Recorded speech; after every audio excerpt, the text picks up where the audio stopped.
Barbecue বানিয়েছিলাম, তার সঙ্গে একটা ড্রিঙ্কসও বানিয়েছিলাম। তো যাই হোক, একটা স্প্রাইটের বোতল নিয়ে এসেছি। আর এই দেখো পুদিনা পাতা, এর মধ্যে দেবো চিনি আর ছোট ছোট টুকরো করে লেবু নিয়ে নেবো, পাতি লেবু।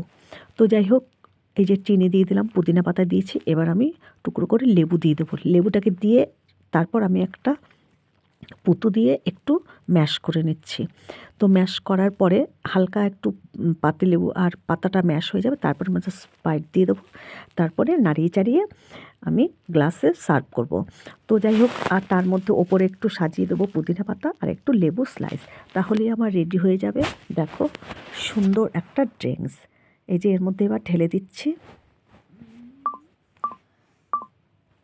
এই যে এর মধ্যে এবার আমি স্প্রাইটটা ঢেলে দিলাম।